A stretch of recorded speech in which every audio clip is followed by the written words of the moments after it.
Hello, I'm Dr. Danielle Conway. I'm a veterinary nutritionist. In this video, I'm going to explain to you why I took the time to create my own set of questions for a pet food company. So this is the Verity Nutrition Pet Food Evaluation Questionnaire. And hopefully, it will help you feed with confidence by asking better questions, a little bit more in depth, a little bit more in detail, and that's written by a nutritionist who is unbranded and unbiased. The first set of questions is very similar to the Wasaba question in that it wants to know who's behind the bowl. So who are the brains behind the bowl? What are their credentials? And why were they chosen to evaluate this product? So do they have a veterinary nutritionist or equivalent staff, somebody with a PhD in small animal, dog and cat nutrition? Are they or another DVM available to consultations or questions, i.e., especially as a nutritionist myself, I want to speak to another qualified scientist on the questions that I will have versus just speaking to a customer service person. Now, when you reach out to a company, you will always get the customer service individual. However, hopefully they're well trained enough that they will quickly pass along anybody with a medical or scientific background that needs to speak to someone who can provide more in-depth answers to their questions and that has the understanding as to why those decisions were made. Do they consult with one? So there doesn't necessarily need to be a veterinary nutritionist or even PhD on staff. Some smaller pet food companies can't afford this. However, what they should be doing is consulting with one on a regular basis. Unfortunately, some companies will only consult with a qualified professional upon formulation of the food. This is really short-sighted and can be dangerous. There needs to be ongoing oversight to ensure that the product as formulated, the food as formulated, is what actually ends up being produced and what ends up in the bowl for your pet. And it should be going on relatively frequently, at least a couple times a year, better yet every quarter, even better monthly.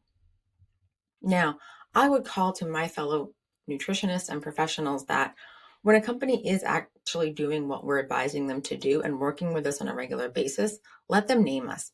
A lot of pet food companies will say they work with the nutritionist, but they can't name the nutritionist. And that's because a lot of independent contractors like myself, we often will not let companies name us because our personal reputation and integrity is on the line. And too often, pet food companies do not follow our recommendations. They pay us to give it to them. They don't necessarily follow them. So for myself personally, I will let the companies that I work with name me if they can provide evidence that they have followed up on my recommendations. If I'm recommending better safety controls, I want to see the receipts for the consultants that I'm referring them to improve their safety. If I'm recommending a formulation change or an ingredient change, I want to see the evidence of that. If they're using really misleading or clickbait marketing on their website, I want to see that they've changed it because I'm not going to let my name or face or reputation be used alongside of clickbait or fear-mongering marketing either, not just the product itself. So science in the sauce, who formulates? We talked about that already. Formulated or proven. So which one of their diets are AAFCO feed trial or tested? So with AAFCO, to have an AAFCO label, you need to either provide evidence that your formula meets AAFCO minimums and max within the maximums, or you can actually do a feeding trial. So you feed animals for a certain period of time, you compare them against a baseline and make sure that basically if they haven't lost any weight and that baseline lab parameters have been measured. It's also for a relatively short period of time. It's not a be all end all. It's not a guarantee that your pet's going to do great on that diet. It's better than nothing. So it is, people slam it a lot and they really shouldn't. So companies, they're expensive. These feeding trials are expensive. This is something that companies should work to aspire to be able to perform. However, smaller companies that are starting out will have trouble completing an AAFCO feeding trial. However, it is something that all companies should aspire to at some point in time.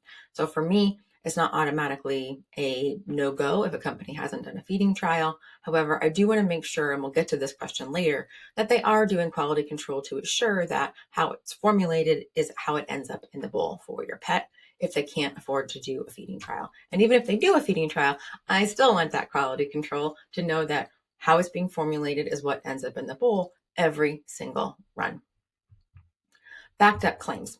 What specific quality control measures, we just talked about that, are they using to assure us, the consumer, that there is consistency and quality of the product. How will they ensure that the food matches the label? And like I've said numerous times now, that the formulation and the stuff on this spreadsheet or in the formulation software is what actually ends up in your pet's bowl.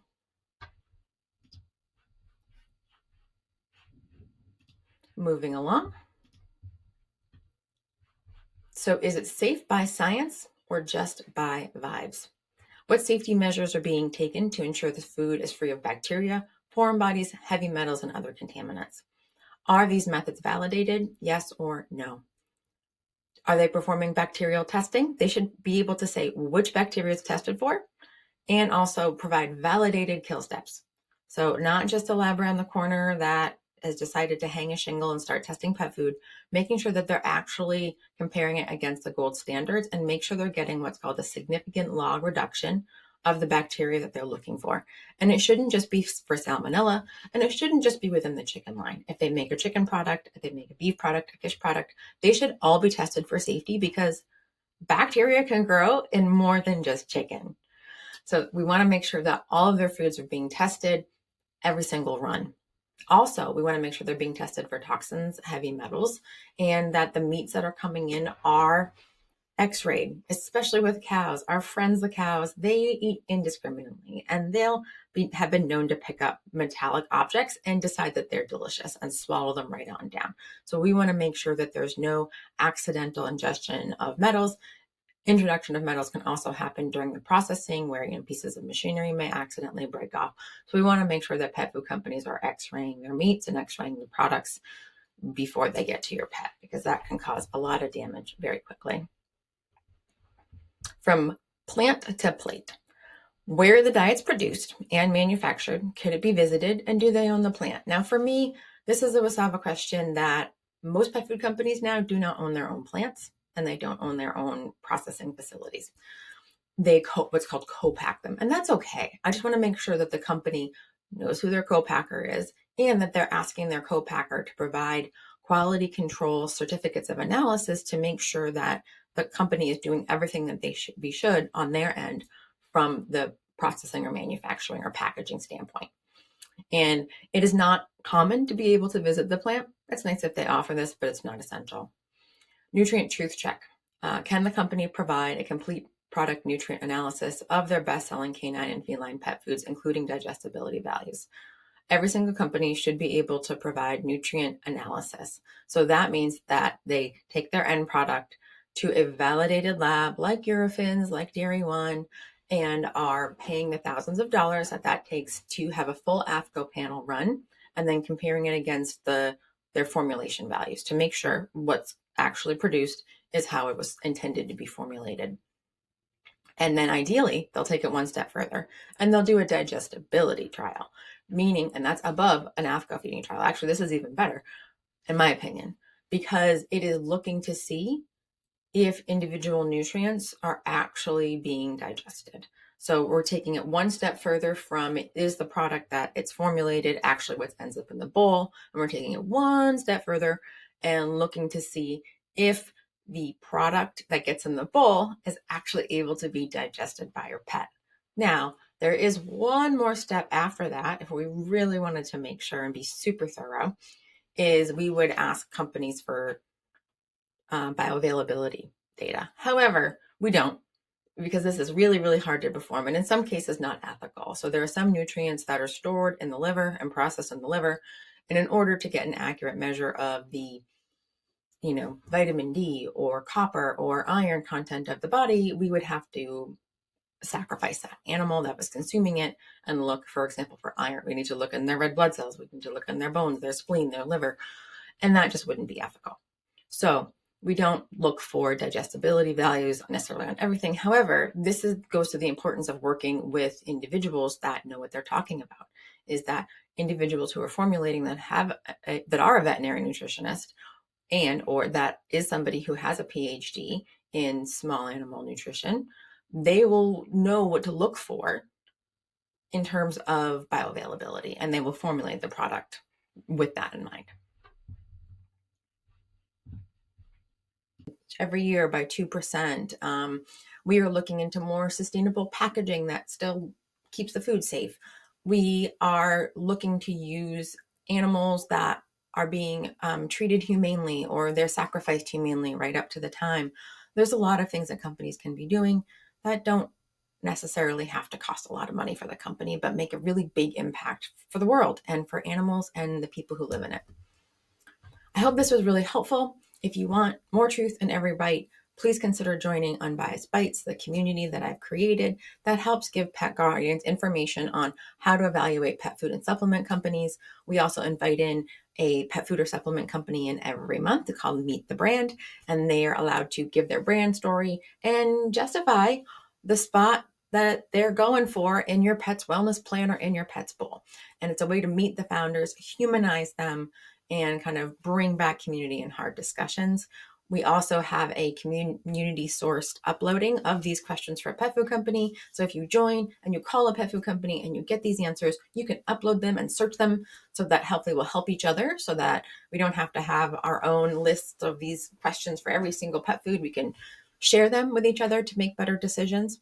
And my goal in all of this is to arm you with information so that you can make your own decisions. I don't want to tell you what to feed, because my preferences, my lifestyle, my budget may be different from yours, and that's okay. And at the end of the day, it's your pet, and you have to make those decisions, not me, not as a veterinary nutritionist who is integrative and who has practiced and helped thousands of patients over a decade.